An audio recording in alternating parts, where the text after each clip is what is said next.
As you heard there, we got comms from the X4 crew. That's exactly what we're waiting for, and I love that you can hear the excitement in Peggy's voice, too. Yeah. It's like she's done this before. Maybe a few times. A great live view on your screen inside of Dragon as they are re-entering the Earth's atmosphere. And we did hear confirmation that there will be the automatic drogue and parachute deployment coming up here shortly. And on your screen with that great live view. GPS converge. Expect nominal altitude for drogue chute deploy. Copy. Nominal GPS chute deploy. And we're going to hear a lot of comms back and forth throughout these last 5 minutes here as the Corps will be calling out their altitude as they're making their way down, as well as when the drogue parachutes deploy and the main parachutes deploy. And then as they get closer and closer to Earth, just keeping the crew updated with how close they are before splashdown so that they can expect that splashdown. Exactly right. Exactly right. And those are the things that crew that you're seeing there on the left side of your screen are following along with their onboard telemetry. And for you at home as well, you can see on your screens as well things like vehicle speed, vehicle altitude. All those are really important metrics that we're trying to understand as part of the visual confirmations, the audio communications or the verbal communications that we've gotten with crew. We're also getting vehicle communications and telemetry to all understand how we're looking as we lead up to these next 4 minutes before. And there you can see on your screen, the seats are rotating for the crew. This prepares them for that splashdown, so they do brace for drogue window. They do reorient the crew depending on the dynamic events that are happening, so the crew does lean back during re-entry. Crew is braced. And then they are sitting up a little bit more upright for those drogue and main parachutes to deploy. That's right. Having them in that position helps distribute the forces correctly so that when they're experiencing that dynamic event, they're as comfortable as they can possibly be. Yeah. We're now waiting for confirmation that the Dragon's chutes have deployed, coming up here just in under a minute or so. Just prior to the deployment of the initial drogue chutes, Dragon automatically safes the propulsion system. Dragon then deploys its drogue parachutes to stabilize and decelerate the vehicle.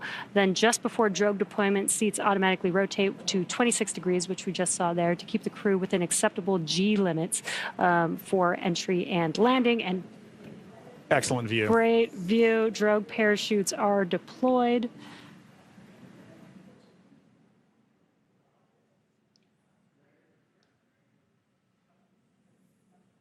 View looking forward. Drogue descent rate nominal.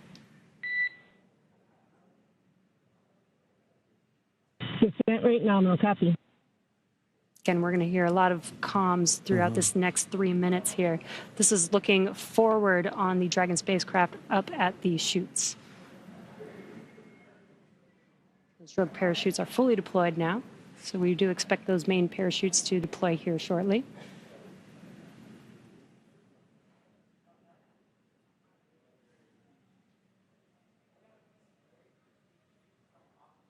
If you're just joining us, we have now confirmed that the AX4 crew on their return home is roughly 2.5 minutes out from splashdown, and our main chutes have deployed. Main chute descent rate nominal. Copy. Main chute descent rate nominal, 1,000 meters for Dragon. We copy 1,000 meters. Great visual confirmation as well as those comms that the 4 main parachutes have deployed. Again, we are going to be slowing down the vehicle from 350 miles per hour all the way down to just about 15, 16 miles per hour by the time that the vehicle touches down and splashes down into the ocean. Exactly right. You know, you mentioned these beautiful visual confirmations that we're getting. You know, an important aspect of today's specific splashdown is that it's occurring at night. SpaceX Dragon 800. Copy, 800 meters.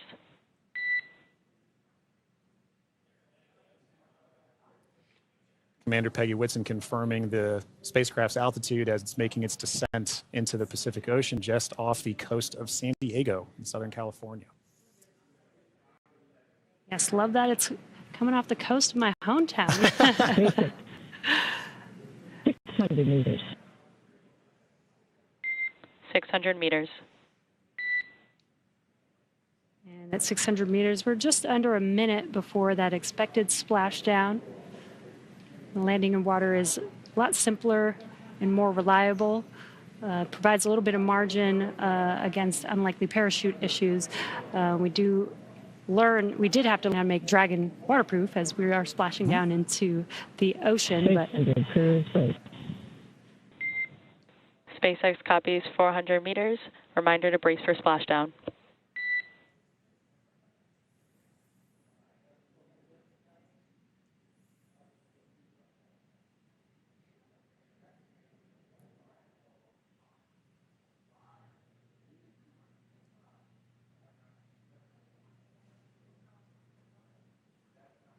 Oh, that's a pretty cool view. Yeah. That's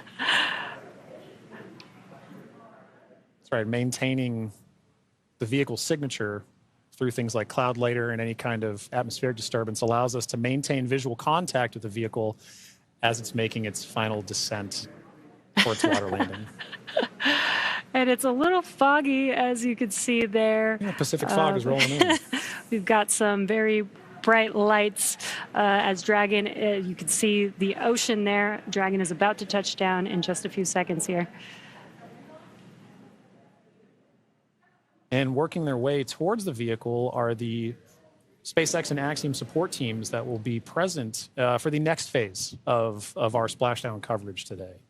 At this point, we'll be waiting for confirmation of the crew's safe landing, and then we'll move into the phases of this mission, which are really, let's recover the vehicle, let's recover the crew, let's make our assessments, and at that point, we'll be covering. And we have splashdown of the AX-4 crew back on planet Earth. Welcome home.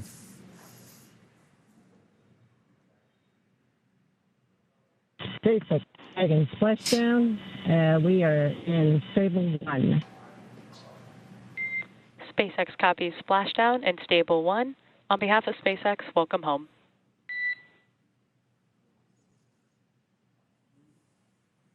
And thanks for the great ride and the safe trip, and Grace is happy to be back. We are happy to have you back home safely as well.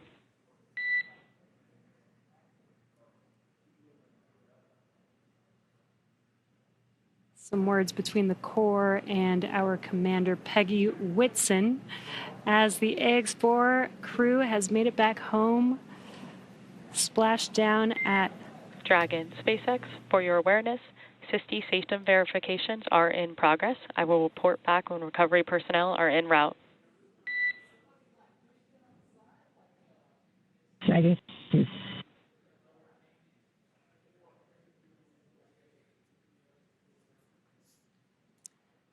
Yeah, so now you can see a couple fast boats are going to be approaching the Dragon spacecraft. They're going to start with making sure that the spacecraft is safe. They're going to do some sniff checks. They're going to pick up those main parachutes. As Dragon splashed down, the chutes were immediately cut to make sure there's no safety issues there. So we'll pick up those main parachutes up.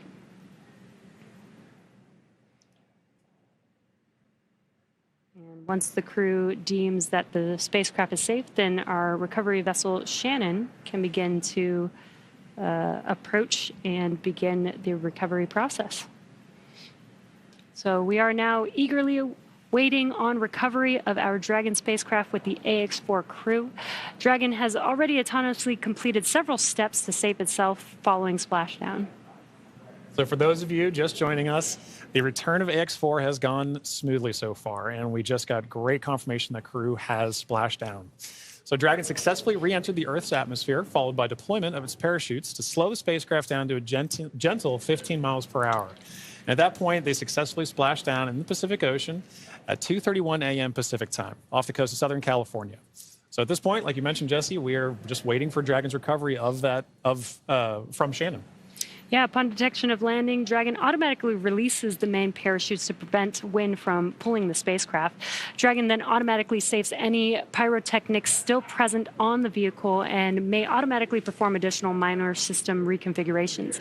The astronauts remain seated and in their suits at this point, but the onboard air conditioning keeps temperatures in check inside the spacecraft, and the communication systems on board remain powered so the crew can continue to communicate.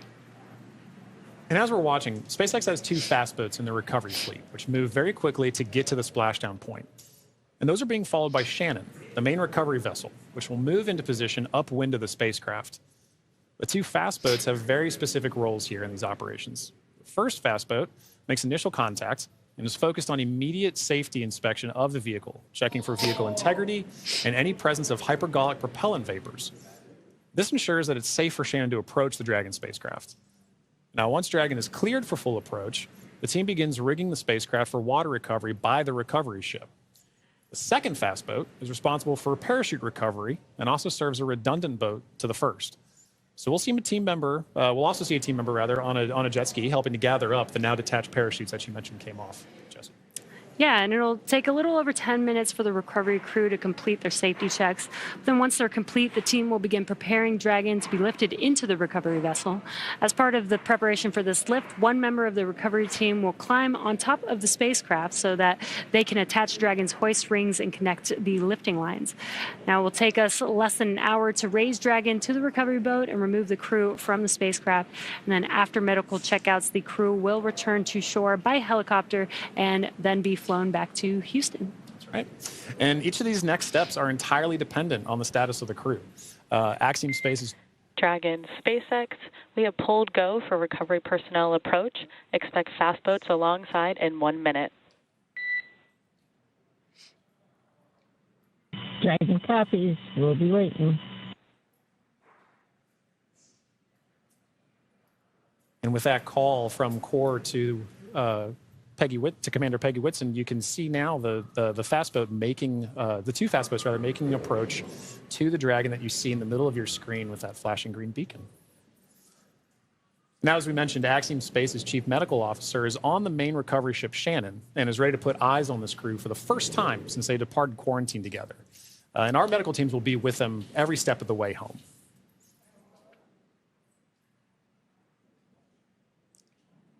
It is nighttime, so we do have this infrared camera to help us see a little bit more clearly. That's the Dragon spacecraft in the middle of your screen there.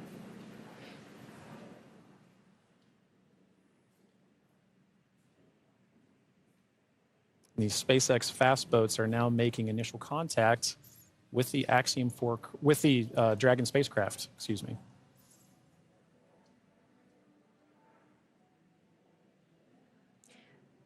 You can also see the red and green lights on Dragon, just similar to starboard and port on a ship. We have that for nights like this where it's a little bit harder to see the orientation of the vehicle, so those red and green lights help us understand which side of the vehicle and orientation that we are approaching.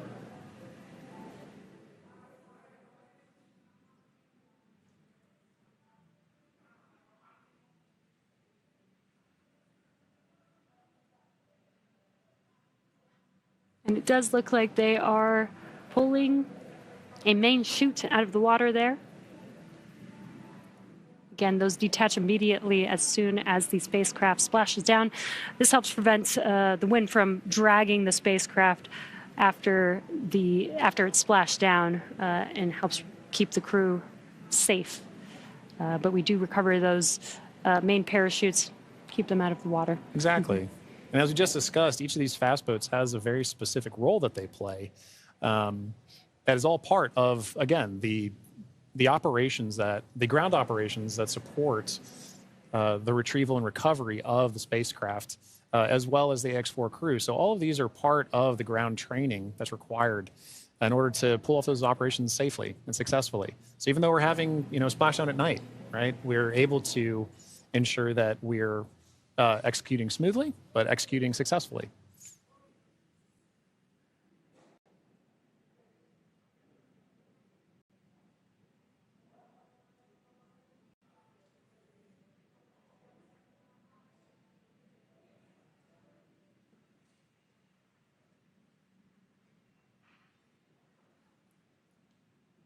We're now looking at some additional views that we're getting in of the fast boats making their contact with the Dragon spacecraft. And we should be seeing a crew member actually climb on board the spacecraft, Yep. do some final safety checks, and then help begin setting up the rigging for the spacecraft to be lifted out of the water. That's right. It's all part of a coordination, a choreography of events, right? Getting from spacecraft is in the water. What are the next few steps that have to occur before we can get Dragon onto the recovery vessel Shannon? And this is a very key moment in that. Yeah, and right now you can see them doing the sniffs, making sure that there's no hazardous gas or chemicals around the vehicle and that it's safe for the team to actually approach and climb onto the spacecraft.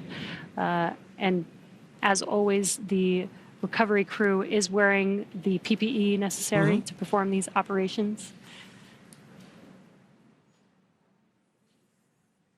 PPE is personal protective equipment. And it's a good reminder that even in this phase of the mission, we're excited crew is home, but the job's not done yet.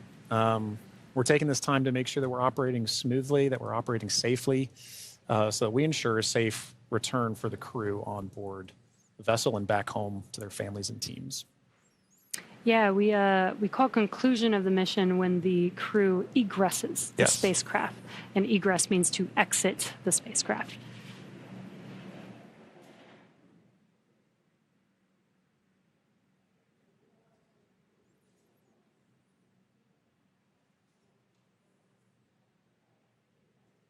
Got some calm waters there, which is great. Yes, exactly what we're looking for. Southern California, southern Pacific Ocean, as we splash down off the coast of San Diego today. Dragon, SpaceX, hypergol sweeps and unfired ordnance checks are nominal. Rigging is in progress. Approximately 5 minutes until capsule lift. We have SpaceX flight surgeon standing by.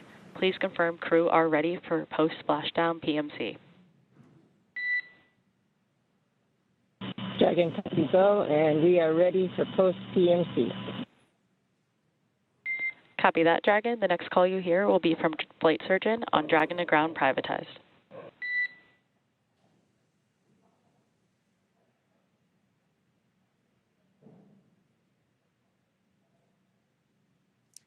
And you heard those comms. The team is going to do some medical checks. They are going to do that on a private net. And that's what those comms were, confirming that they're switching the nets that they will be communicating on. And this is just to make sure that the crew is feeling okay. Exactly right. Through all those dynamic events. Yep. While for us watching Dragon re-enter the Earth's atmosphere from afar, there's a lot going on in that spacecraft there with the crew. So just making sure that the crew is feeling good and checking in with how they're doing. Exactly. It's an important touch point for kind of reaching a key milestone on the return trip home. As just mentioned, it's a very dynamic phase of flight. And those private medical conferences, or PMCs, with a SpaceX flight surgeon really allow ground teams to be able to make an initial assessment of crew while the team is also, the ground teams outside are continuing to work that rigging. They mentioned it take about 25 minutes for crew to rig and then hoist the Dragon spacecraft into the recovery vessel. So while those operations are happening, crew will also be talking with ground medical personnel just to get an understanding of, hey, how's everybody doing? How are we looking forward to it? Yeah. And they did confirm that the vehicle was safe to approach. They did some hypergol checks, and they also checked the thrusters that did not fire to make sure that there are no leaks from those thrusters. We do have Super Dracos on the vehicle in case of an abort emergency during ascent. We did not need those thrusters on this mission. And again, they are only used for the ascent portion, but we do want to make sure that throughout the mission, as the Dragon spacecraft was docked to the International Space Station for 18 days, that everything is still good and safe, again, to complete these final recovery operations.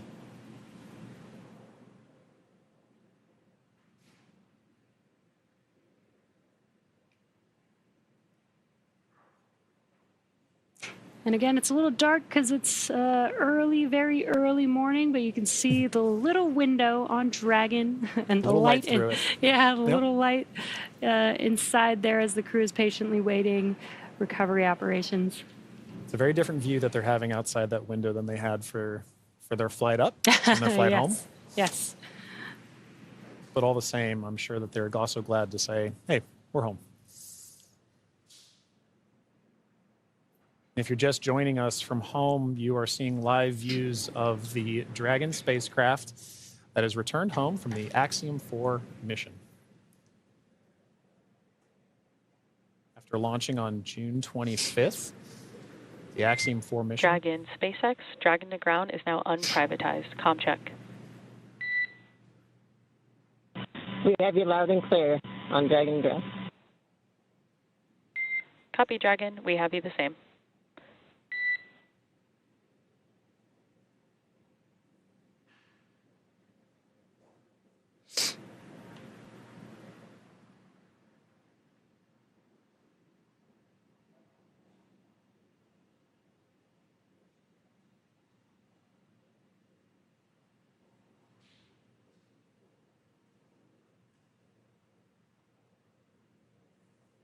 You can now see on the screen SpaceX support personnel beginning the rigging procedures to ensure that the Dragon spacecraft is rigged. SpaceX, be advised, we're going to step into transitioning the forward link. COM will be unavailable for approximately 5 minutes. Rigging continues nominally. Dragon copies, 5 minutes. LOS.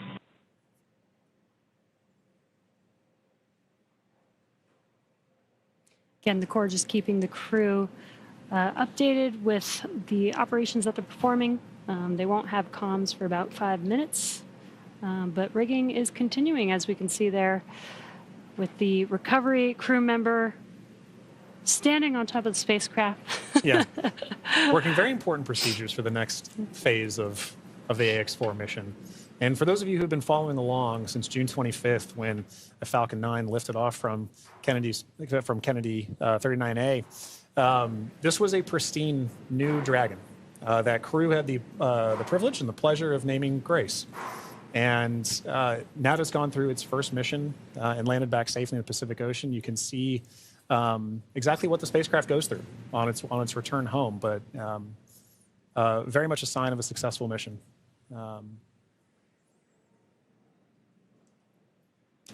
Yeah, I love the tradition that the first crew that flies in the spacecraft get to name the spacecraft.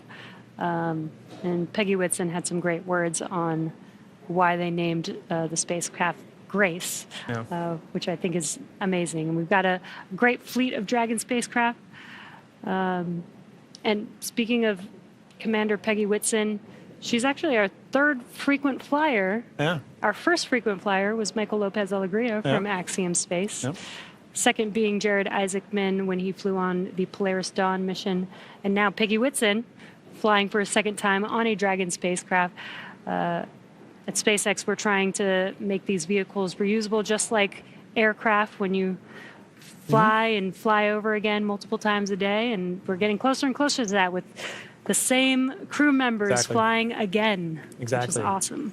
And it's important to note, right, that kind of mission-to-mission lineage, right, allows crew members like Peggy Whitson, like Michael Lopez Alegria, to better help inform the next crews that are coming with them, right? The more familiarity that you get with the vehicle, the better equipped you are on your mission. And I, as a personal Peggy super fan, I cannot imagine a more fitting astronaut to be able to give a name to a new vehicle. I love the messaging behind why they chose to name it Grace.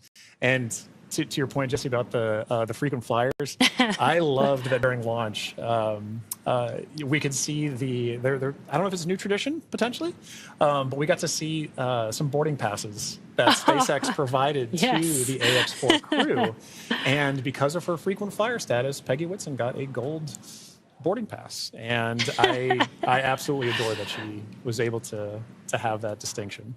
Yes, just add it to her resume. Yeah, you can add it to the resume. SpaceX frequent flyer.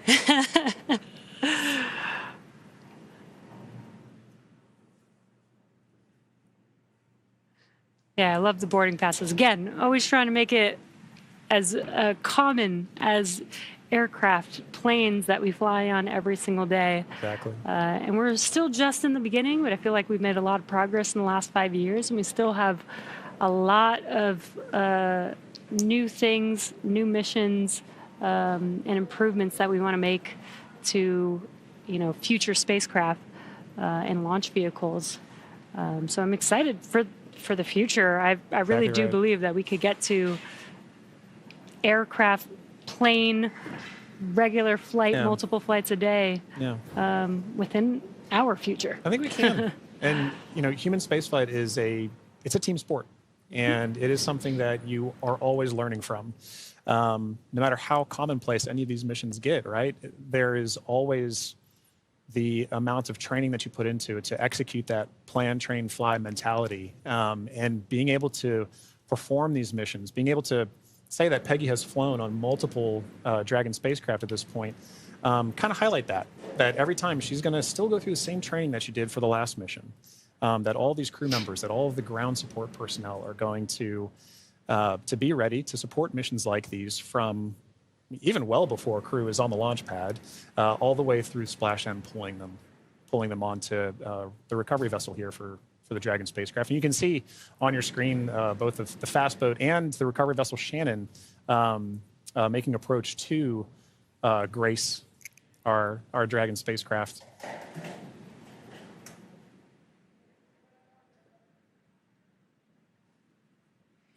There you could see what we call the Dragon nest. When the spacecraft is lifted up out of the water, it's going to seat into that ring that you see there at the end of the recovery vessel there. And once the spacecraft is nestled into the nest, it'll translate to a deck that meets the height of where the hatch on the Dragon spacecraft is. That'll enable the crew to egress or exit the spacecraft easily onto a platform in the recovery vessel. And talking about the crew, Jesse, we've mentioned this idea of this kind of understanding the aspects of spaceflight, as mentioned earlier, being able to do STEM engagement on the mission, but also being able to spend time and honestly, your crew commander being somebody like Peggy Whitson, for Crux and Suave and Tibor to be able to take that knowledge back to their respective space agencies and to their countries is a huge step forward for what you just mentioned earlier about making sure that that human spaceflight as a team sport continues for everybody to understand what's going on, because now Crux and Suave and Tibor have a very important distinction, and they now have a very unique perspective on what it takes for a human spaceflight mission to occur. as first time astronauts, they're going to take back all that knowledge from their time on the International Space Station and be able to make huge impacts with their space agencies and their countries. Yeah, I'm sure they learned a lot from Peggy Whitson, but also the other crew members that are currently on board the International Space Station. They got to interact with so many different people with diverse skills. Exactly. And 18 days Yeah. is quite a long time in is. space. It is. So it's a good amount of time. I believe this is the longest duration for an Axiom space mission so far. That's right. We heard a lot of those kind of sentiments shared between the AX-4 crew and the Expedition 73 crew currently on the International Space Station during their farewell ceremony, during their undocking last night. It really kind of underscored the aspect of once you're up there, once that hatch is open, it's all one team. Mm-hmm. It is. Like we keep saying, it's a team sport, but once they were in there integrating with the Expedition 73 crew, that AX-4 crew was learning so much more. And it was highlighted in everything that they were able to execute, right? We mentioned earlier over 60 research projects, over 20 STEM engagements, outreach events. Over 18 days, that's an incredible amount of time packed into their timeline, just coupled with sleeping, sleeping and being there, and also, but also like the aspects that they're not timeline, but engaging with the crew, sharing cultural touch points, understanding each other, getting to learn each other. And they did have the benefit of getting to meet this Expedition 73 crew before their flight. So by the time they were opening that hatch, they kind of knew each other. And I think it's an incredible aspect of this mission for sure. That's so awesome. Yeah. I wonder what their comms were. I'll meet you in space. Exactly right. I wish I had the ability to say that. That'd be so cool. One day when we're all able to fly in space. All right, sounds good. I'll see you in space then. See you in Splashdown. Looks like we're getting closer. They are pulling the spacecraft towards the recovery vessel. Looks like we're rigged up, and you can see the hydraulic lift moving forward and down. And then it will begin to lift the spacecraft out of the water and again into that Dragon nest that you see there on the recovery vessel.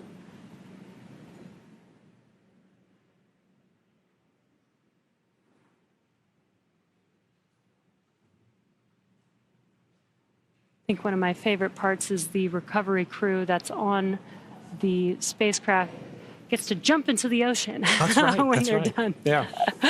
And it's nighttime in the Pacific, so it might be a little cold, We'll be a little chilly. but definitely a unique part of the job. Exactly right. And you can see all the support crew. There was just a fast boat on the screen that made its way off screen there, but you can see the number of support crew that's kind of going into supporting an operation like this. You know, it may look like it's not happening very fast, but there are a lot of steps that each of these crew members are responsible for ensuring that the Dragon spacecraft is pulled into that nest safely but smoothly, and they're working towards that now. There he goes. Love that. Despite the freezing temperatures, it looks fun. And he got out of the water pretty fast, so I think you're right about that.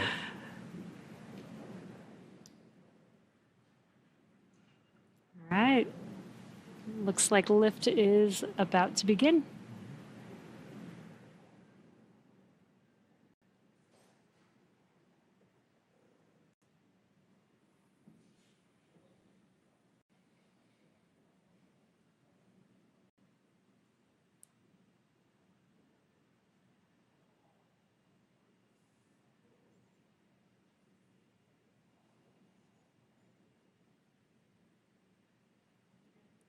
Those of you just tuning in, the AX4 crew splashed down off the coast of Southern California a little under 30 minutes ago.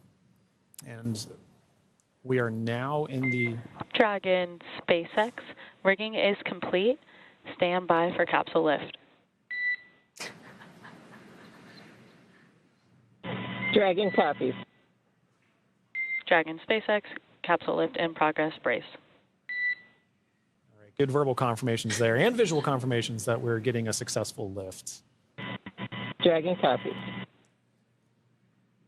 And again, those comms, crew can't see what's happening outside of the spacecraft, so letting the crew know what's happening so they understand, you know, the vehicle moving, what those different feelings are with the spacecraft moving around. Trying to give crew some level of situational awareness of where they are and where they're going next. So Dragon will remain in the nest during the crew extraction and for the journey back into port. The spacecraft is currently was just lifted, as you saw, and set on the nest. And from here, it'll be centered and oriented.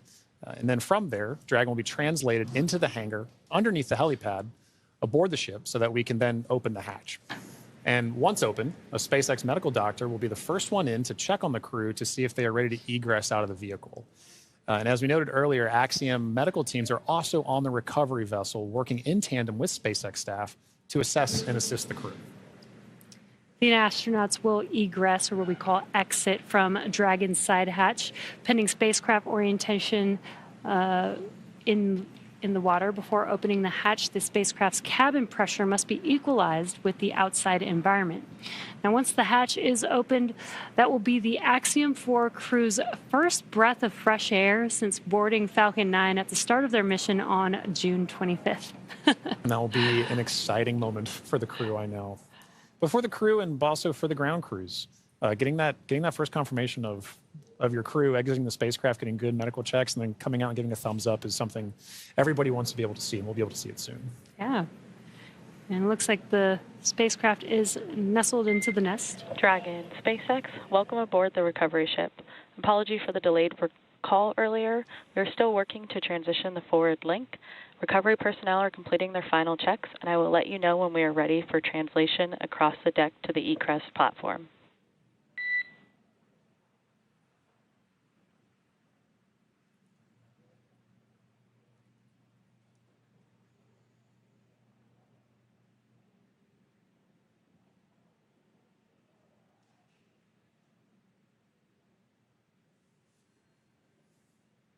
Now, they are de-rigging the spacecraft, but they're also doing some final sniff or leak checks and then covering the thruster locations prior to opening that hatch. Let's just make sure that the vehicle is more than safe for the crew members to exit the vehicle.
Again, if you're just now joining us, the Dragon spacecraft has been lifted onto the recovery vessel Shannon.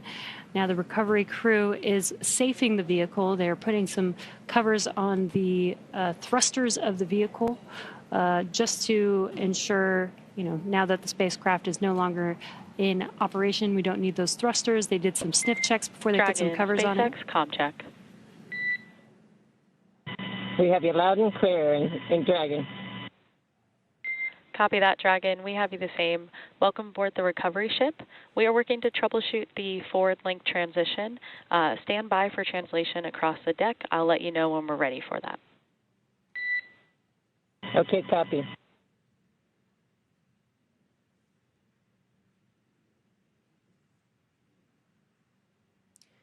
The crew is preparing for translation. This is where that Dragon nest is going to move the spacecraft towards the deck, and that deck is going to meet the bottom of the Dragon hatch, and that'll enable the crew to egress or exit the Dragon spacecraft onto a platform on the recovery vessel. And again, the recovery crew looks like they may have finished safing the vehicle in preparation for that translation. As you mentioned, Jesse, that hatch that you see right in the center of the spacecraft, when we see crew egress from that, SpaceX medical personnel will be there to assess crew and assist them along with other ground support crew out of the spacecraft. And at that point, that'll be our first time being able to see the AX-4 crew since their liftoff to the International Space Station on June 25th.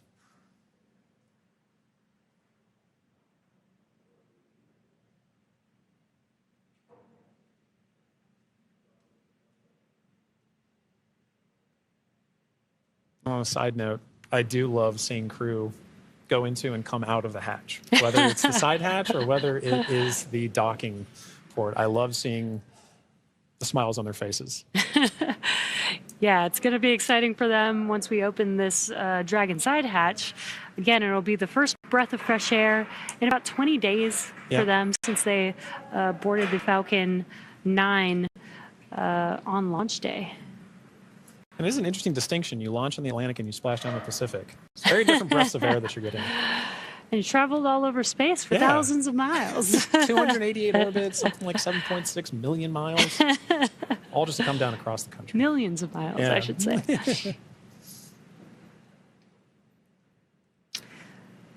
It's definitely a great passport to have. It is.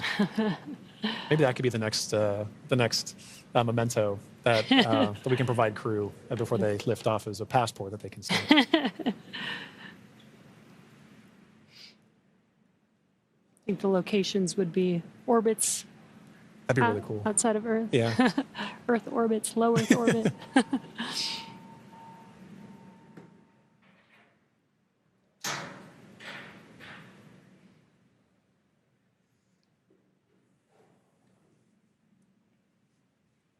Again, next up, we are expecting the translation of the Dragon spacecraft named Grace, named by the Axiom Mission 4 crew. Again, the spacecraft will translate in preparation for hatch opening and exiting of the vehicle. A few moments ago, Core spoke with the AX-4 crew to let them know that the translation will be happening soon. Dragon SpaceX, final checks are complete. Translation across the deck to the egress platform will begin shortly. There is a chance that we get a lot of alarms. No concern. Dragon copies.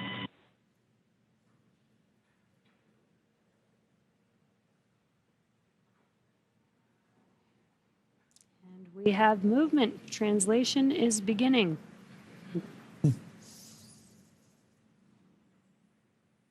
Some residual ocean water flashing down, and then we are washing down the hatch area. Again, just preparing for the vehicle's side hatch to be opened. Getting some of that salt water off, maybe some of that plasma from reentry off. Right, all nominal processes to ensure that that crew can safely egress the vehicle, but also that ground personnel are safely protected while handling the spacecraft and crew as well. So at this point, we can see SpaceX personnel positioning themselves to support in this, as well as the spacecraft making final approaches to that upper landing pad for crew to egress the vehicle.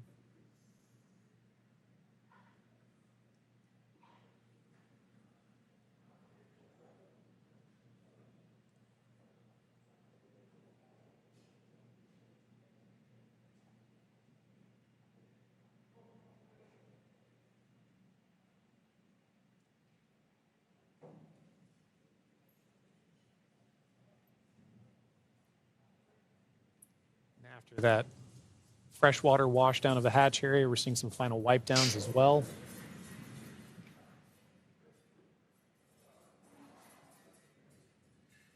For those with a keen eye as well, you can see on the side of Grace, as it was making its approach towards the upper landing, the Axiom logo proudly displayed on the spacecraft. We had some great shots during the docking footage of SpaceX, Axiom, making a beautiful image of the vehicle docked to the International Space Station. It's a little worn. A little toasty. A little toasty. A little toasty. All part of nominal ops, though. 3,500 degrees Fahrenheit That'll will do do that. that.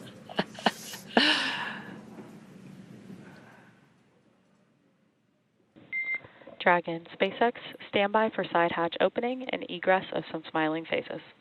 Here we go. All right, we're looking forward to it.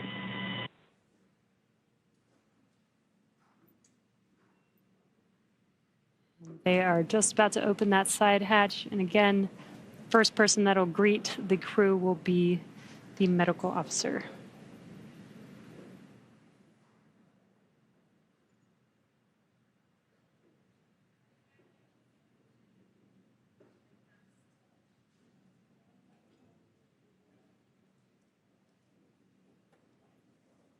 The hatch is open, and ground crews are making first contact with the Axiom 4 crew.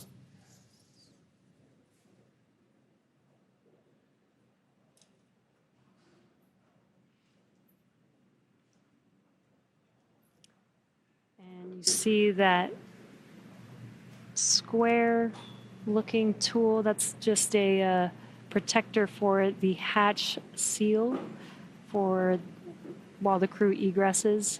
This is a reusable vehicle, so we are protecting both the crew as well as the spacecraft, making sure there's no damage that happens and that the crew doesn't bump their head on anything on the spacecraft.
Looks like we're getting, the crew's getting some first photos. Yep. That's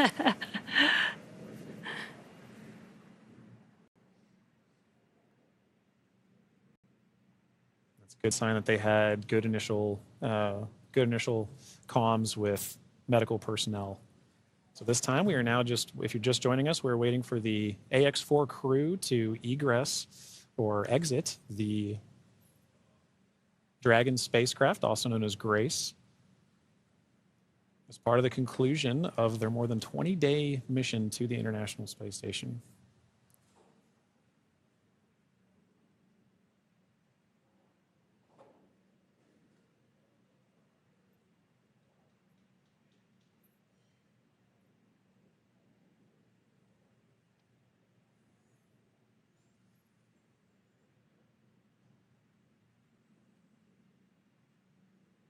You can see the crew is handing some of their cargo. That looks like their tablets that they use throughout their mission. Making it a little easier for crew to make their way out of the spacecraft as well.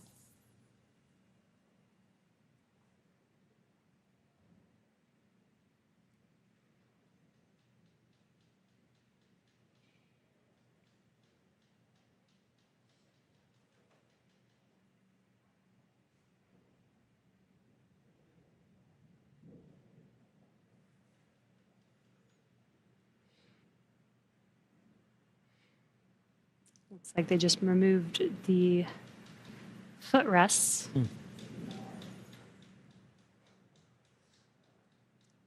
Gives the crew some space to get out of their seats while they are exiting the vehicle.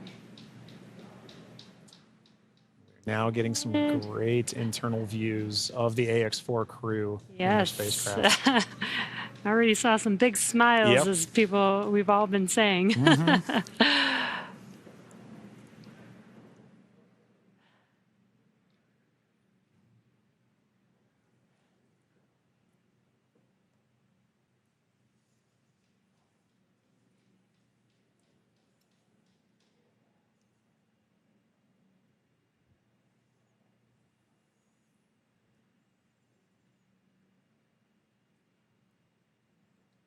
As we wait for the AX-4 crew to egress the vehicle, you can see ground crew is still putting in aspects of I'm not going to call it rigging, but hardware to help the crew get out of the spacecraft more easily. Reminder that they've been in microgravity for a little over 20 days, and occasionally your first few steps back on Earth can be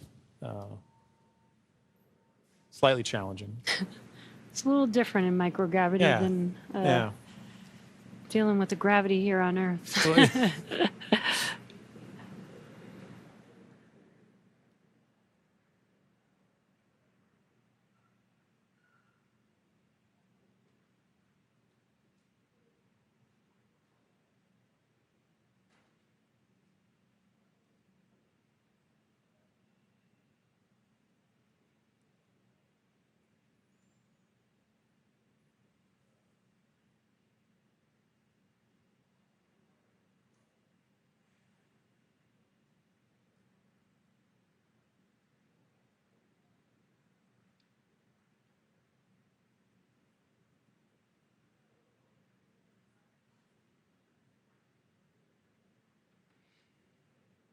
Just now joining us, we are waiting for the AX-4 crew to exit the Dragon spacecraft Grace.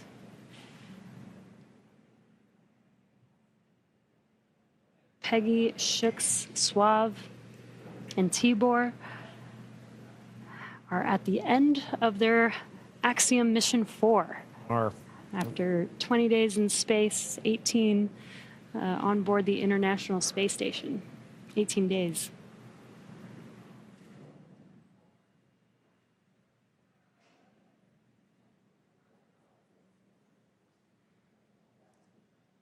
And now this wraps up a very significant portion of the mission, but it's not entirely over. We still have a few medical checks to go. And then in addition to that, the AX-4, all the research done on the AX-4 mission is all going to be in a world of post-processing, analysis, assessment, and that's all part of it, as well as crew debriefs. So, following after crew egresses the spacecraft and gets good medical checks, at that point we'll be getting the crew back home and then continuing the final, we'll call it terrestrial-based operations of the That's AX-4 right. mission. I guess it's more of the end of the space-facing portion of the mission. Operational phases. Right. We're still going to take our time to get there. You can see ground crews are still working with the crew members and hardware inside. They've established some ground support equipment to help in the aid of the AX-4 crew getting out of the spacecraft.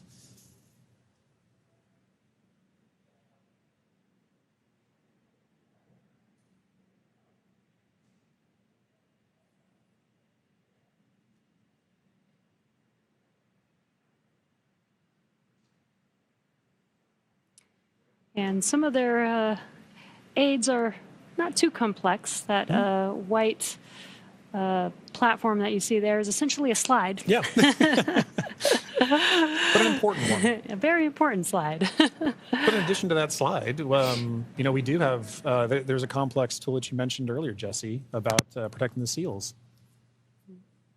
We can see now crew looking to make, the first crew members looking to make their egress from the spacecraft along that slide. Sliding out.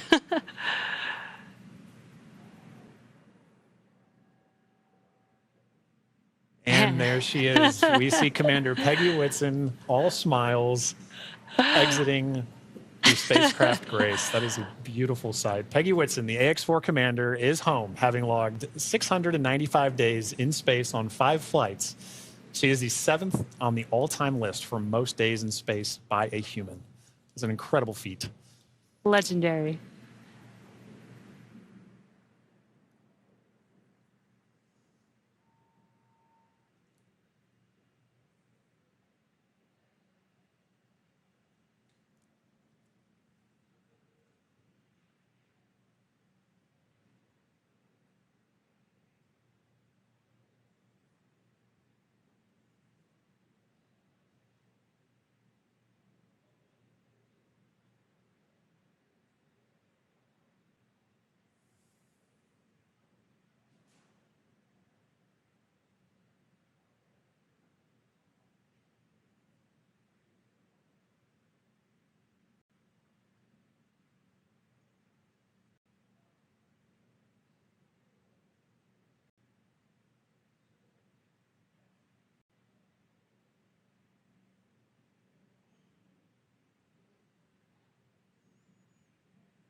So far, we've had Commander Peggy Whitson exit the Dragon spacecraft. We are waiting for the remaining 3 crew members of the AX-4 crew.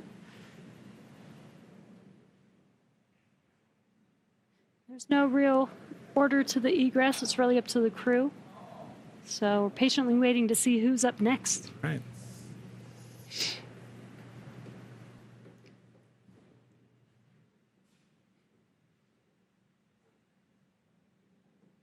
If Peggy is in the indication, which I think she is for this particular crew, we'll see another big smile coming out of the Dragon spacecraft in a moment.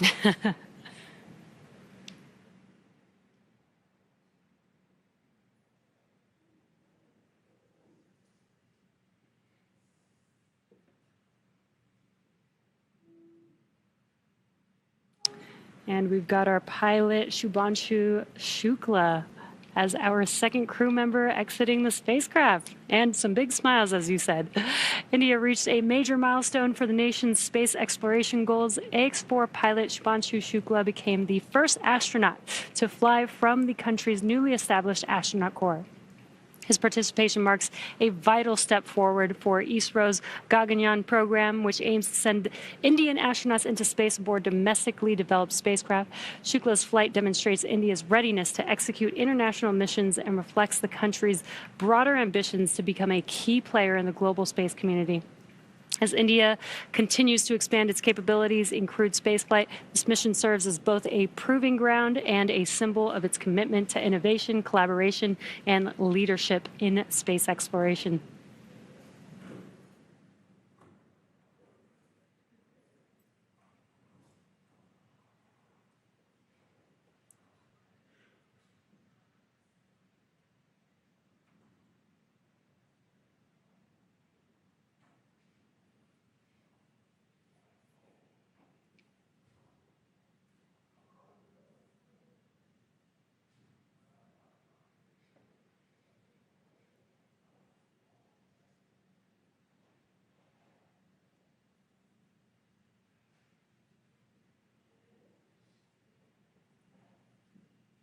Now, at this time, we are waiting for the mission specialists of the AX-4 mission, Sławomir Uznański-Wiśniewski of Poland and Tibor Kapu of Hungary, to now egress the Dragon spacecraft.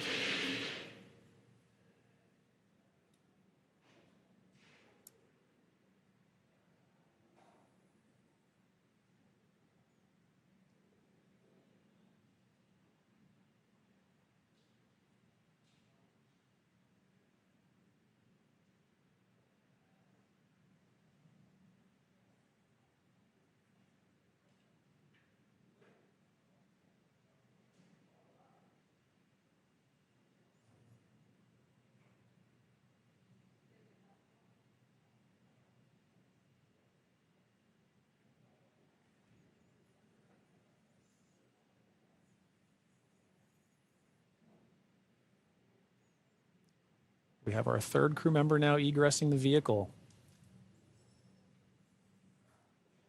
There is Sławomir Uznański-Wiśniewski of Poland. Sław is all smiles for this, which I love to see. Now, Poland's participation in the AX4 mission through the Ignis program marked a pivotal step in the country's growing role in space exploration. Astronaut Sławomir Uznański-Wiśniewski, flying in partnership with the European Space Agency, led a research agenda focused on some of the most pressing challenges in human spaceflight: mental health, artificial intelligence, and radiation monitoring. These areas are critical not only for ensuring astronaut well-being on long-duration missions, but also for enabling safe and sustainable exploration beyond low Earth orbit. The Ignis mission reflects Poland's strategic investment in cutting-edge science and its ambition to contribute meaningfully to the future of deep space travel. It also signals a broader shift in Europe's space landscape, where emerging space nations are taking on increasingly vital roles in shaping the next era of exploration.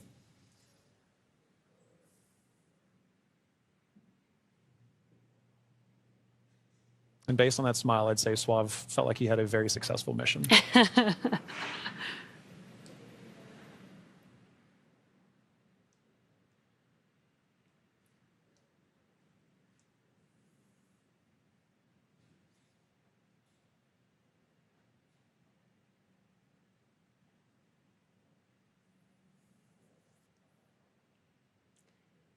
Three of four crew members have exited the Dragon spacecraft. We're now just waiting for the final crew member, Tibor, to exit the spacecraft here.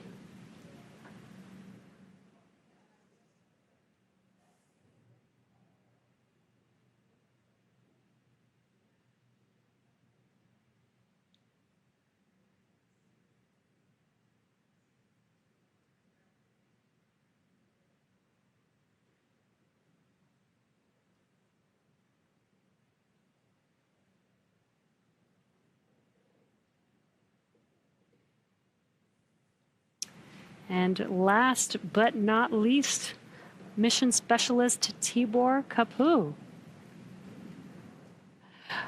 Hungary marked a significant milestone in its space ambitions with the AX4 mission as astronaut Tibor Kapu became the first Hungarian to reach the International Space Station, and all smiles from him there. His participation under the banner of the Hunor Hungarian to Orbit program represents Hungary's commitment to advancing its role in international space exploration. This mission signifies the country's return to human spaceflight after decades and highlights its strategic investment in science, technology, and innovation. And Jesse, it was wonderful seeing Tibor's smiles and waves and high fives. You knew how important this mission was to the crew as they were prepping for it and throughout the mission, and seeing them be able to egress with the same smiles that they went into the capsule with, or into the spacecraft with.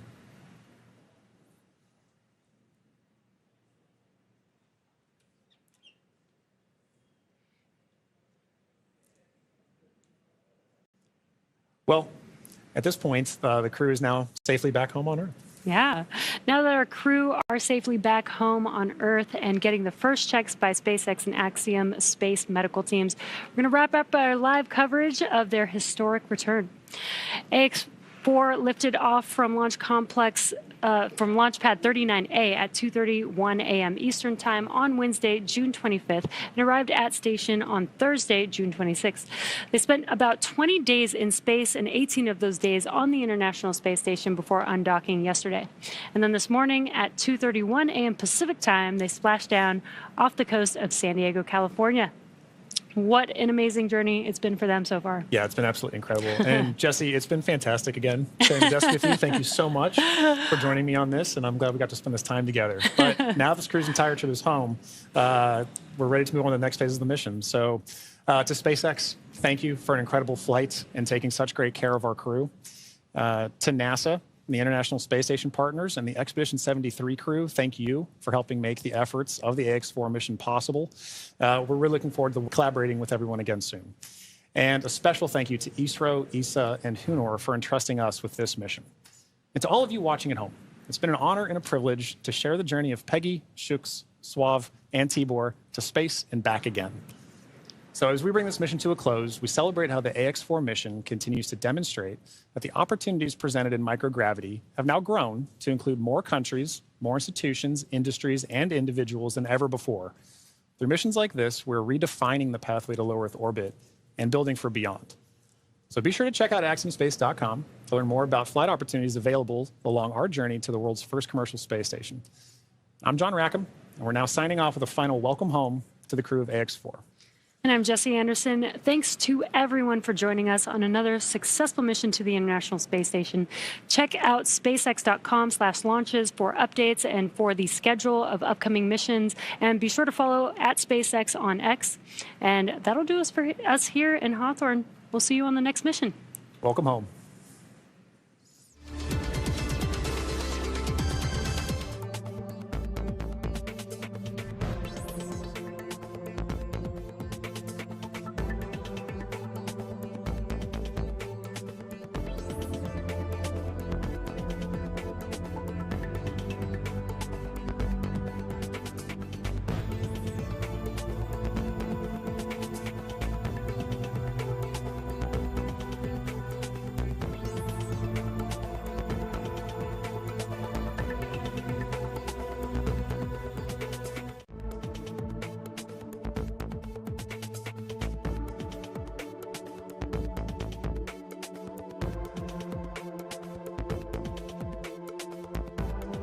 Mission is currently actually hanging behind John and I in front of SpaceX Mission Control Hawthorne. And just 10 years later, in May of 2020, Demo 2 launched astronauts from U.S. soil for the first time in nearly a decade. Demo 2 was Dragon's first human spaceflight mission. The spacecraft, named Endeavour, carried NASA astronauts Doug Hurley and Bob Behnken to the International Space Station in the first orbital human spaceflight launch from the United States since the final space shuttle mission in 2011, and the first ever operated by a commercial provider. And I remember that day very well. Yeah. One of the most exciting missions, probably my favorite mission of all time, really. Yeah, and another fun fact about Endeavour, too, that was the first mission for AX1. Oh, That was the Dragon they flew on AX1. Exactly. And this is a really cool view. I mentioned the graphic in the bottom right-hand corner, but you could actually see a similar graphic for the crew on board on their displays there. Exactly right. I mean, for crew situational awareness, it's incredibly important to, even though you may not be commanding the vehicle yourself, even though it may be in an autonomous flyer, having the insight to your vehicle systems is incredibly important for all crew members, let alone the pilot and the commander. So our commander, Peggy Whitson, and our pilot, Shubhanshu Shukla, are maintaining close situational awareness on the vehicle systems there, like we saw a minute ago, being able to watch thruster firings, understand where they are kind of on their mission home. Yeah, and they are sitting inside of Dragon. They're strapped into their seats, so they can't really see what's going on the outside, but they can hear the sound of the thrusters firing. It may sound a little bit different to them than here on Earth, but it also helps them, as they're monitoring, helps them understand what's happening, what those sounds mean. So again, that they have the full awareness of everything that's happening with the spacecraft. Exactly. Now, alongside the NASA missions, Dragon has also flown several private missions to orbit. In September of 2021, on the Inspiration 4 mission, Dragon became the first private spacecraft to take an all-civilian crew to orbit. And the following year, Dragon flew Axiom Mission 1, the first all-private astronaut mission to the International Space Station in collaboration with Axiom Space. Now, the first of now 4 flights together with Axiom Space to take commercial crews from around the world to the International Space Station. In September of 2024, the Polaris Dawn mission delivered the first commercial spacewalk. And most recently in March, Dragon supported the From-2 and NASA Crew 10 missions. AX4 is Dragon's second human spaceflight mission to Splashdown off the coast of California after From-2 returned Dragon recovery operations to the West Coast just this past April. And from that first crew mission in May of 2020 to Axiom for today, Dragon has supported 18 human spaceflight missions and flown 70 crew members representing 20 countries. Overall, Dragon has flown 53 missions, carrying over 300,000 pounds of cargo to space. In the history of human spaceflight, fewer than 700 people have ever been to orbit. At SpaceX, we want to help create a future where not just hundreds of people, but thousands and ultimately millions of people can travel off Earth to live and work in space and on other planets. Yeah, Jesse, you mentioned basically all that lineage of the Dragon spacecraft, and it's sometimes easy to get lost in the numbers. But it really does highlight how we've built, the same as what we were talking earlier for building on missions, right? We built to get where we are as a space industry with the Dragon flying, and it's allowed us to provide missions like X1 up through X4 together, like you mentioned, but collaboratively. And each of us, it allows each of us to play a role in these missions supporting. And so I always really love the teamwork aspect of this commercial spaceflight endeavor, and I think what you just mentioned there really highlights that. Yeah, and just the exponential growth. It's only been 5 years since SpaceX has been a part of this in history, and it's really cool to see how much we've been able to do. Exactly. And we are about 30 seconds or so away from the expected ending of the deorbit burn, so we should be potentially hearing that call out, but if we don't hear the call out on the nets, we will confirm when that deorbit burn is complete. Exactly. And like we mentioned earlier, while we're waiting on those calls, we're still able to view some of the telemetry and insight to the vehicle that we have too. So once we kind of get some awareness that the vehicle is done doing its deorbit burn, we should shortly hear a call after that. But at that point, it's a good reminder that those calls, the telemetry, it serves as an operational synchronization point for all of us to kind of say, a major dynamic operation just happened. Now, how are we going to regain the situational awareness to say, okay, everybody's back on the same page so we can continue executing all of the flight procedures that we have. So. Yeah, exactly. And we are awaiting the conclusion of the deorbit burn. And again, after that deorbit burn ends, we'll move into claw separation, trunk separation, or chunk jettison rather, and then we'll move into nose cone closure for the rest of the mission. Yeah. We are just in the beginning of the multiple dynamic events that we have left to bring the AX4 crew safely back home to planet Earth. Exactly. And we do have our recovery ship Shannon waiting patiently in the Pacific Ocean. We do have a targeted splashdown zone, so the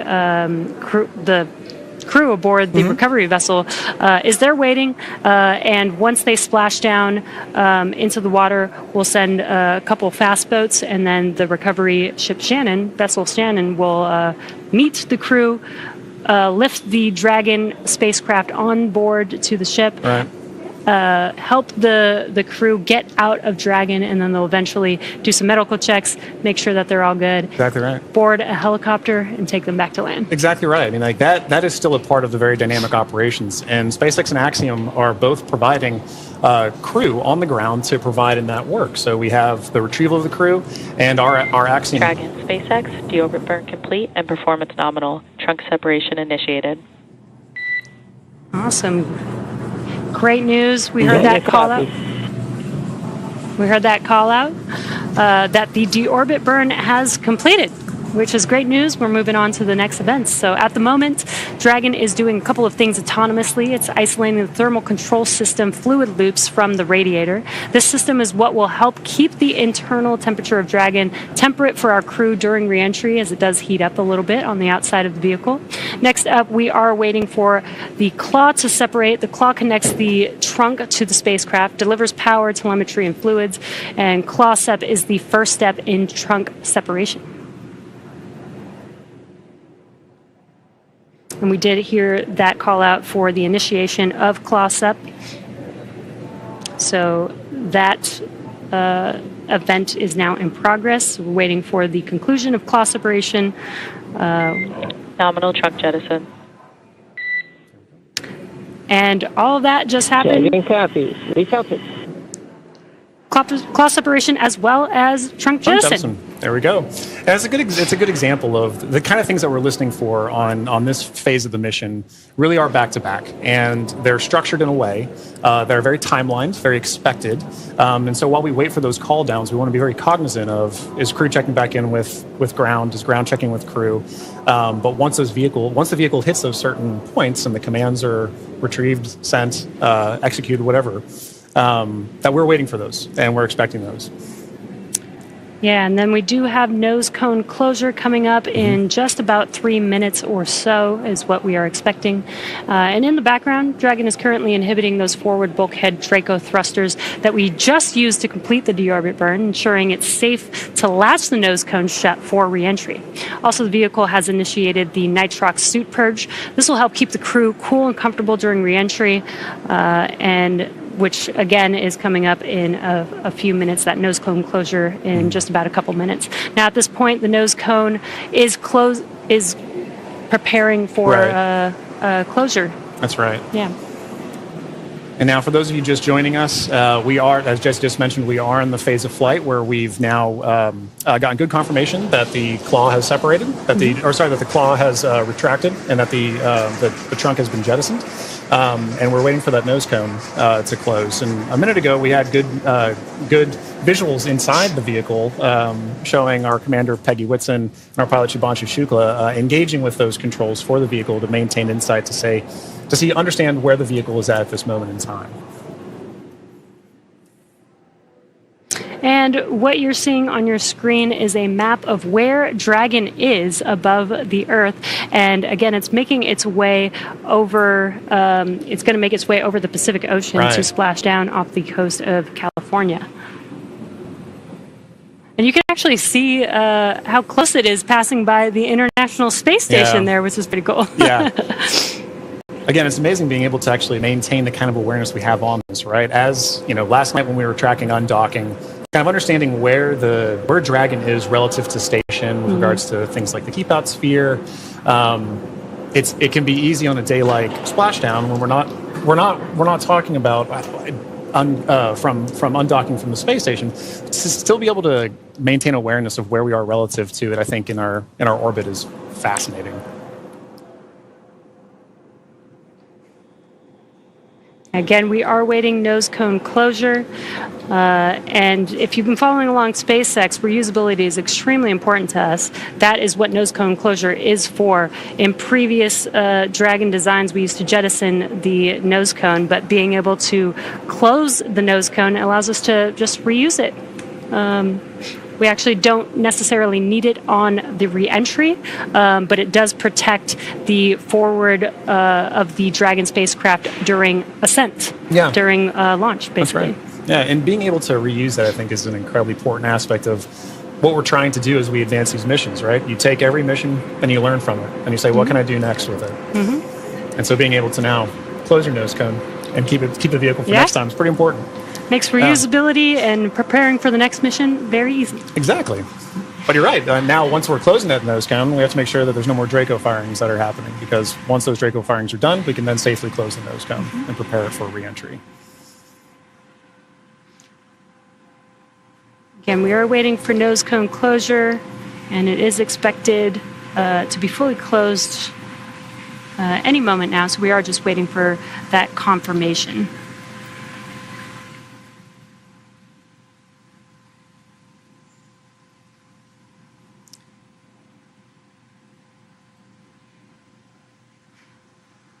And if you're just now joining us, the crew has already completed a deorbit burn, which lasted about 18 minutes long. We had claw separation and jettison of the trunk, and nose cone closure is now in progress. Again, we're waiting for that nose cone to fully close, and then we'll begin to reorient the vehicle as it's lining up with its landing zone and prepare for re-entry through the Earth's atmosphere. That's right, and that landing zone for today is in the Pacific Ocean. In previous Axiom missions, we've gone to the Atlantic, but for this mission, we'll be splashing off the coast of Southern California.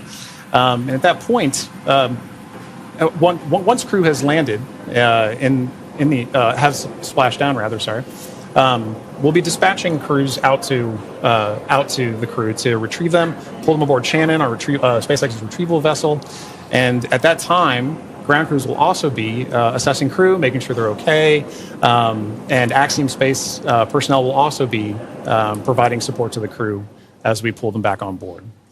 Yeah, and what you saw on that graphic is we do have a few different splashdown zones. Today, we are expected to splash down off the coast of San Diego today.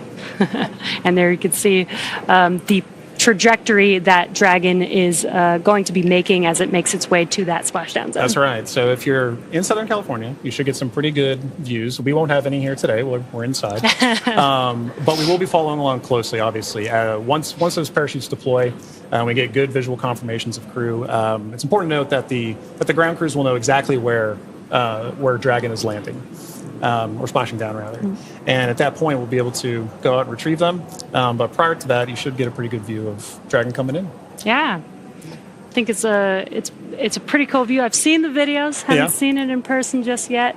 Hopefully one day I'll get to see reentry of a crew. Yeah. But if you're in Southern California and you go outside in about 15 minutes or so, you might be able to see it.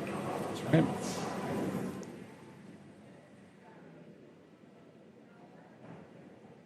Now, we do expect that the nose cone is fully closed at this point, but just waiting for confirmation of that closure. Exactly.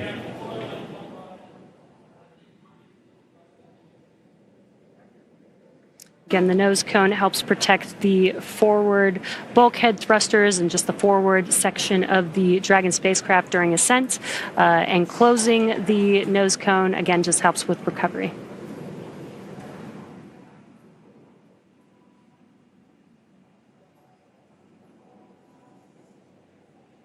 So far, we've had a pretty smooth return home. Yeah. The crew undocked from the International Space Station yesterday at 4:15 a.m. Pacific time. They spent 22 and a half hours coasting, doing a few more orbits in space before they come back down to planet Earth.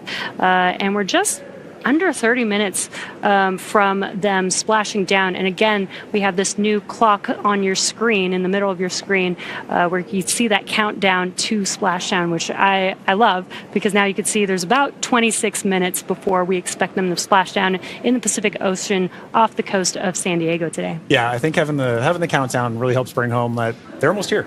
It is time for the AX4 mission to come to a close, but this is just the dynamic phase of the missions that's coming to a close. There's so Dragon, SpaceX, nose cone secured for entry. Dragon copy. Nose cone secured.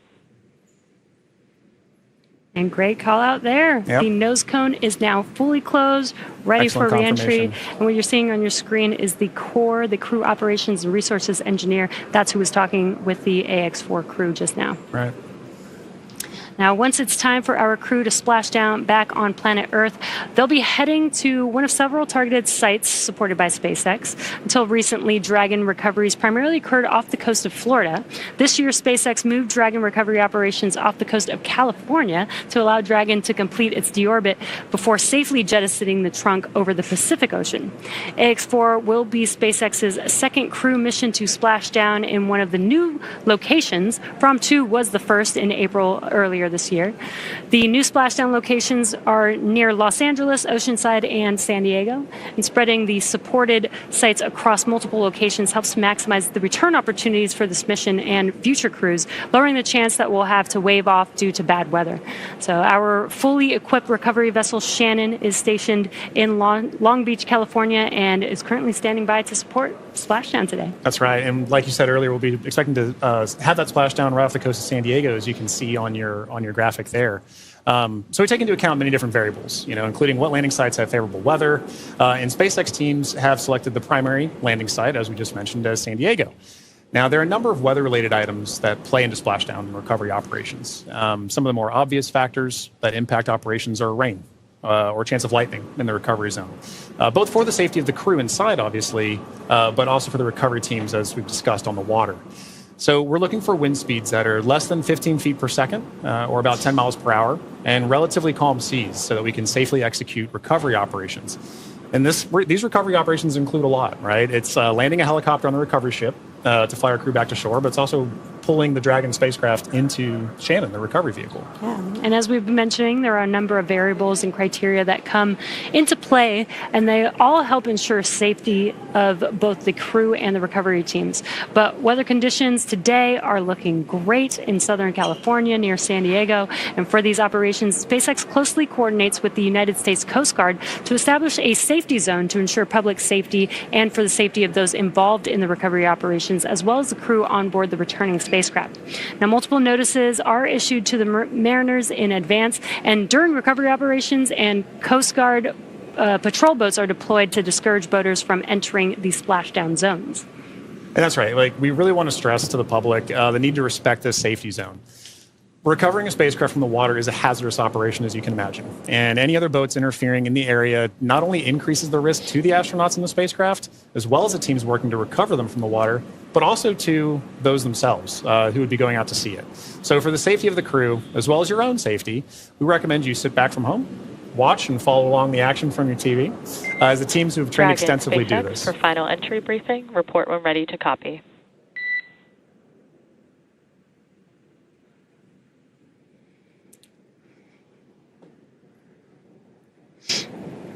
Dragon's ready to copy.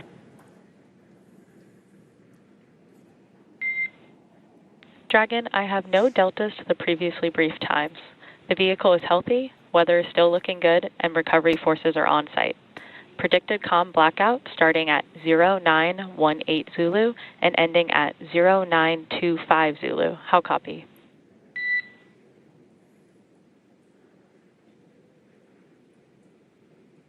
No deltas to the timeline. Everything's healthy and weather looks good. 0918 to 0925 for the comm blackout. That's a good readback, Dragon. And with that, I'll be looking for you to verify that tablets are secure, visors are down, and restraints are tightened no later than 150 kilometers. Dragon copy. Welcome.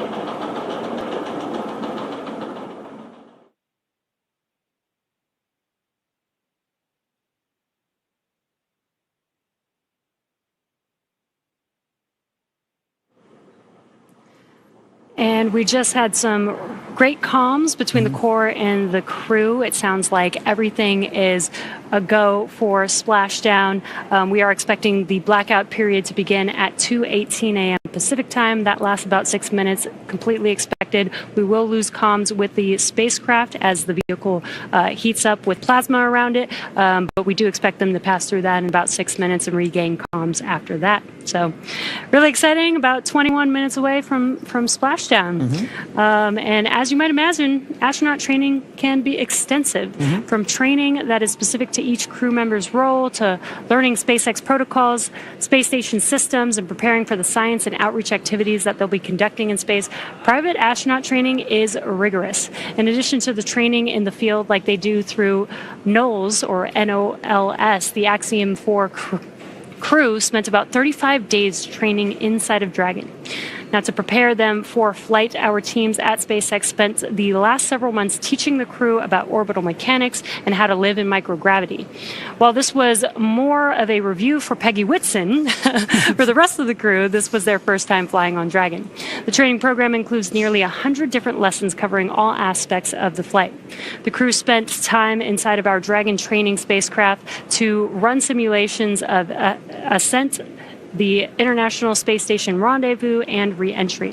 And they also spent time at the launch pad in our suit-up room and working through emergency procedures that would be necessary in the unlikely event of a pad abort scenario.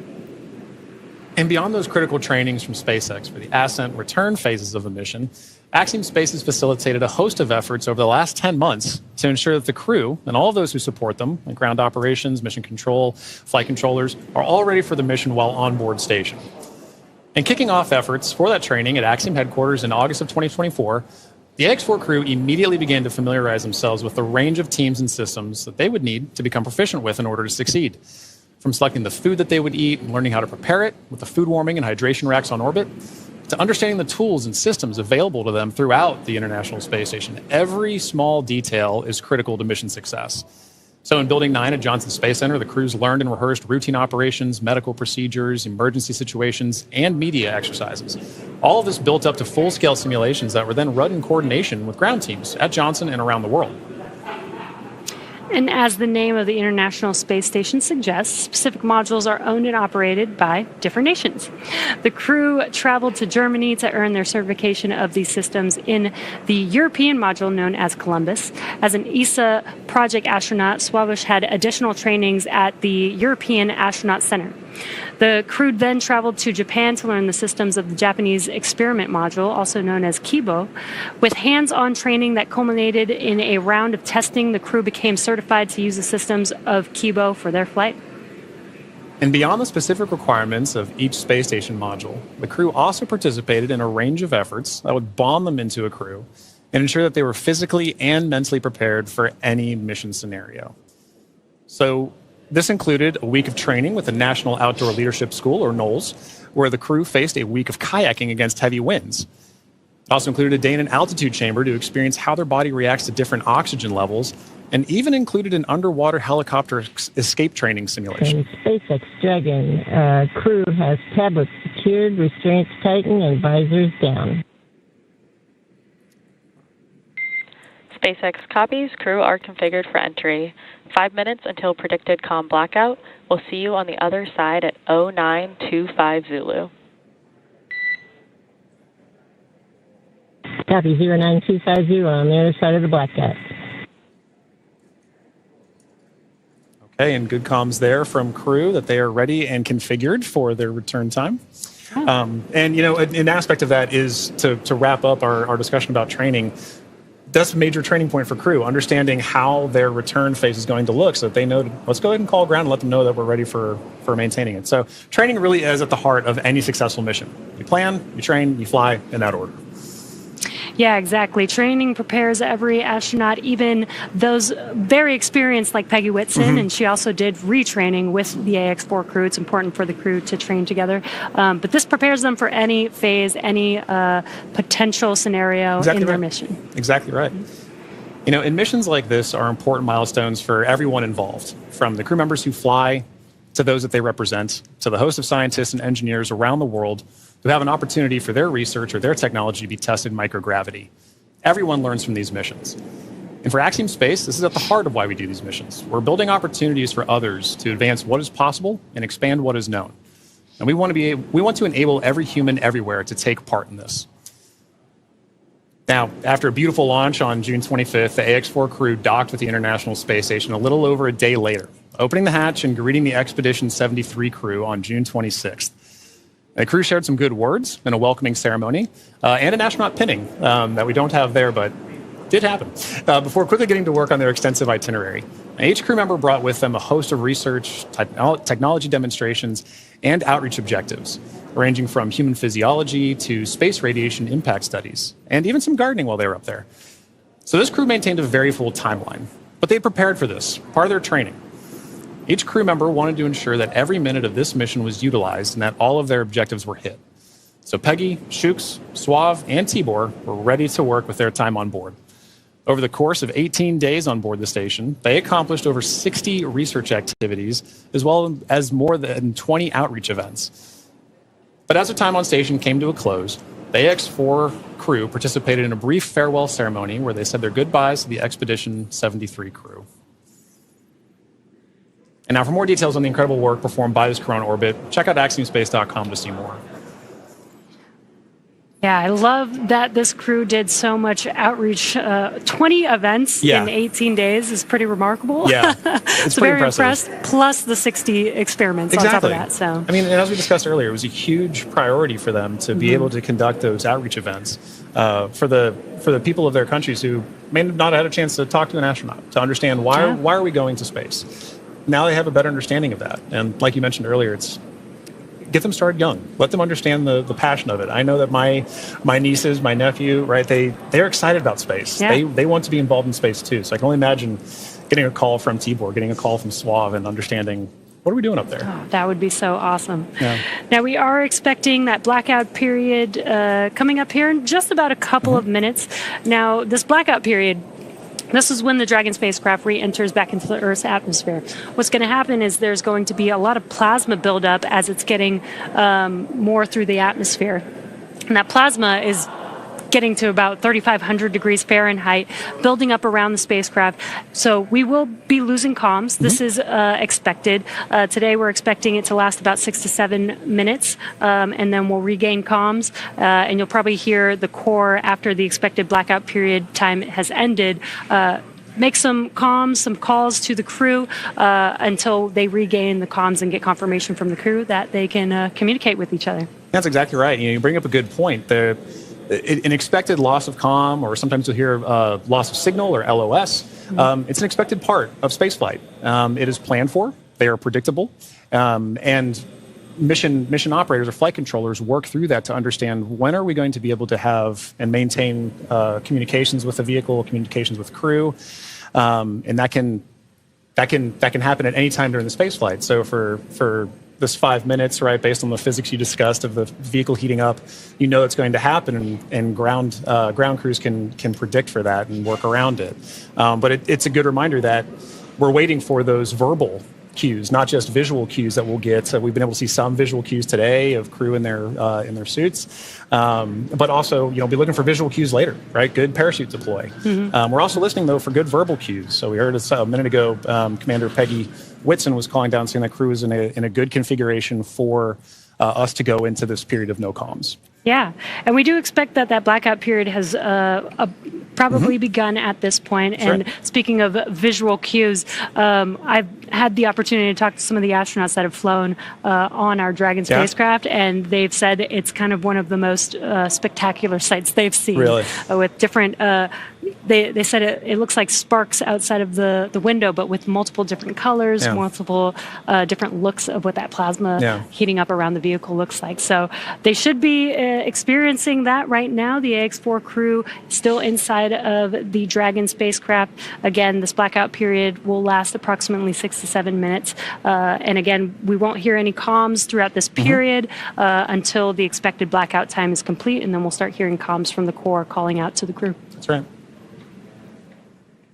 As we begin the second half of entry, Dragon is now beginning to flush nitrox into the cabin and continuing to top off the AX-4 crew's suits with cool air.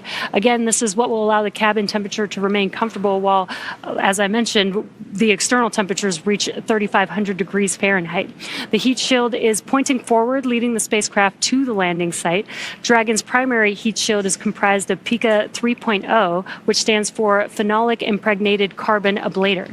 First generation PICA was first developed by NASA for studying and sampling comets within our solar system. SpaceX then partnered with NASA to develop PICA X, which was the second generation product used on all Dragon 1 commercial resupply missions that successfully resupplied the space station on 20 missions.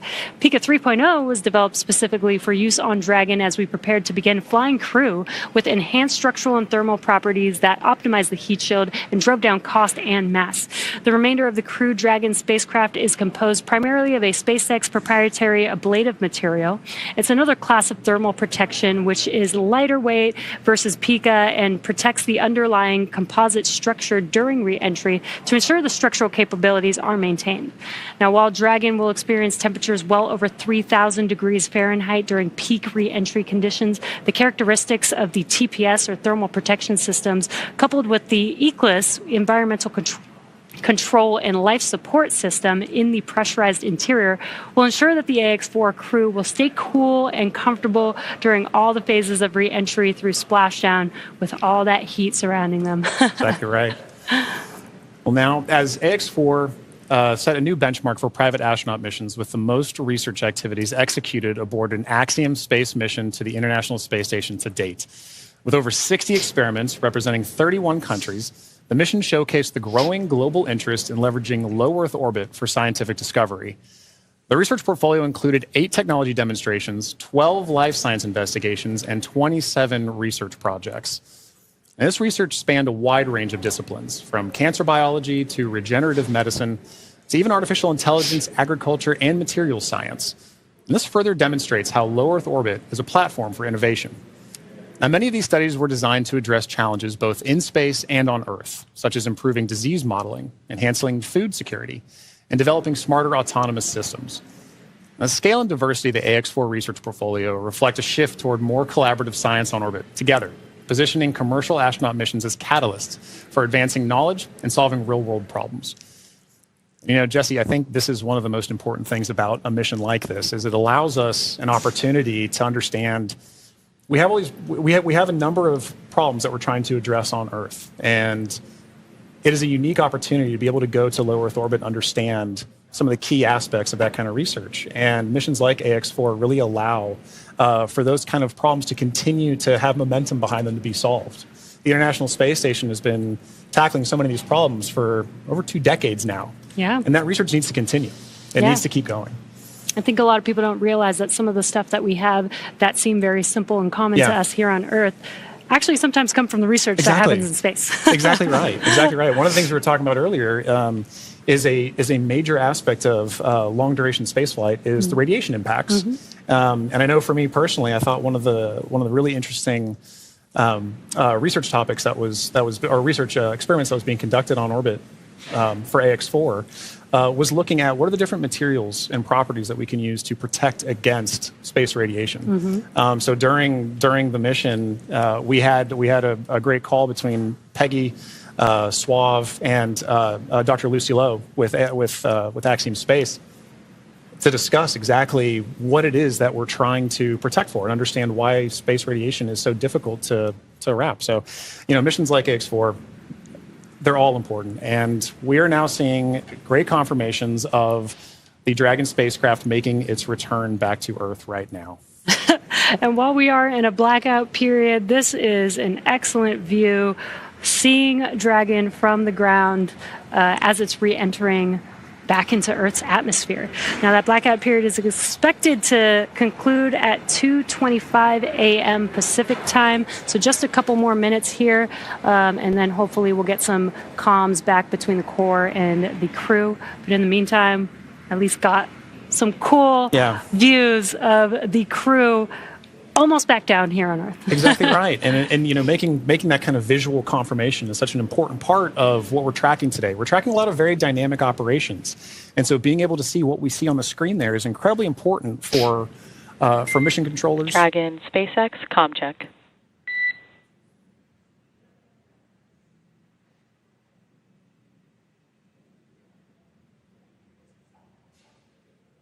Again, we may not hear the crew until they do get those comms back, that acquisition of signal. Dragon, SpaceX, comm check.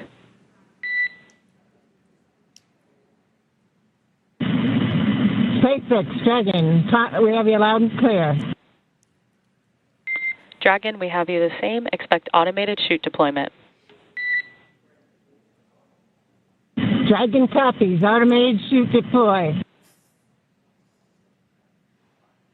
And great news, as you heard there, we got comms from the X4 crew. That's exactly what we're waiting for, and I love that you can hear the excitement in Peggy's voice, too. Yeah. It's like she's done this before. Maybe a few times. A great live view on your screen inside of Dragon as they are re-entering the Earth's atmosphere.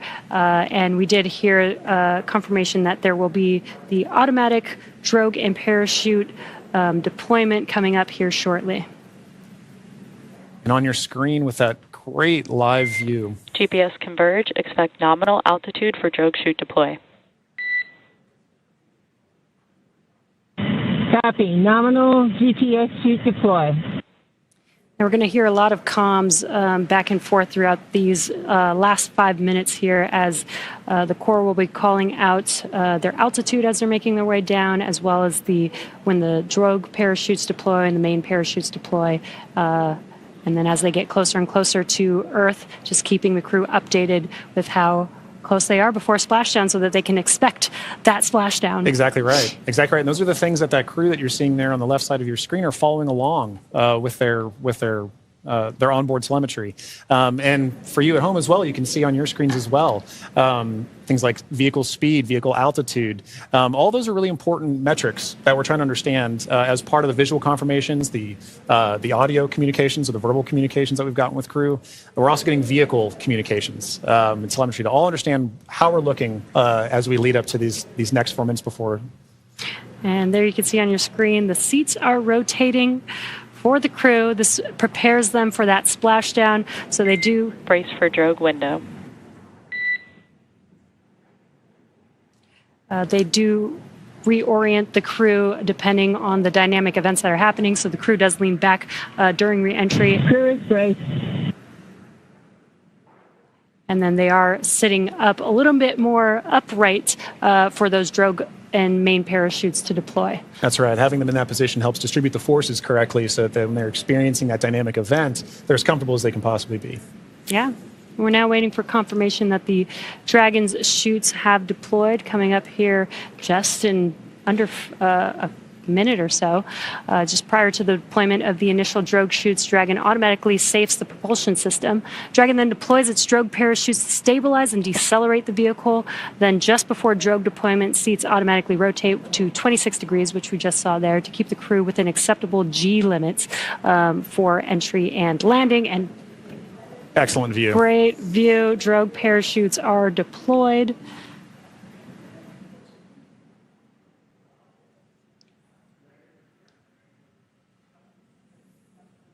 View looking forward. Drogue descent rate nominal. Descent rate nominal, copy. Again, we're going to hear a lot of comms throughout this next 3 minutes here. This is looking forward on the Dragon space. Caution tape and some other cops just standing around nearby.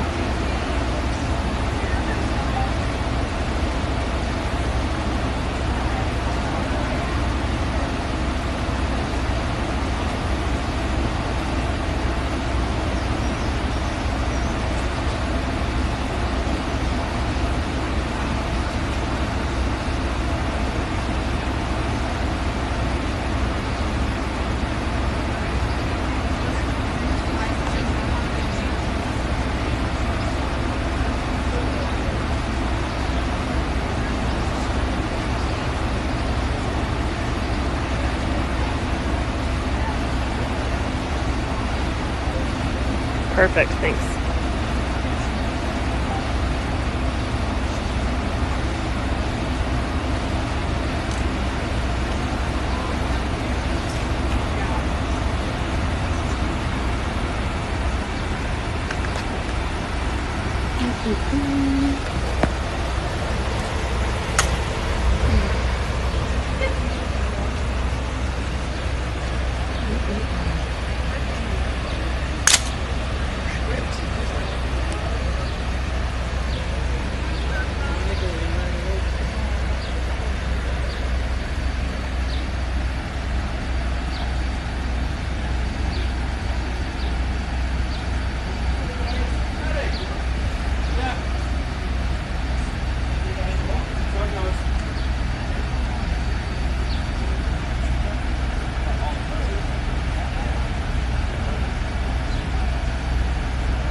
here on Dave's phone. Let me know if I should come anywhere else.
Would you like me to stay up a bit later?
I told you that. I'm not in this room. Big long day. I can't get it caught up at the same time. Yeah, I keep shaking. I will for sure. That'd be awesome. That'd be awesome. Okay, cool. That'd be awesome.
My phone battery is getting low. Okay, I come down in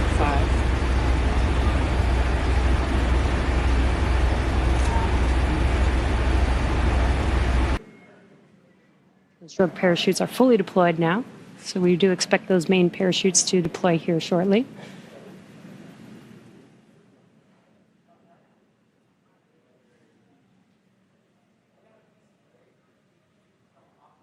If you're just joining us, we have now confirmed that the AX-4 crew on their return home is roughly 2.5 minutes out from splashdown, and our main chutes have deployed.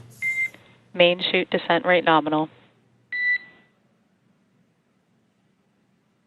Copy. Main chute descent rate nominal, 1,000 meters for Dragon. We copy 1,000 meters. Great visual confirmation as well as those comms that the 4 main parachutes have deployed. Again, we are going to be slowing down the vehicle from 350 miles per hour all the way down to just about 15, 16 miles per hour by the time that the vehicle touches down and splashes down into the ocean. Exactly right. You know, you mentioned these beautiful visual confirmations that we're getting. You know, an important aspect of today's specific splashdown is that it's occurring at night. SpaceX Dragon 800. Copy 800 meters.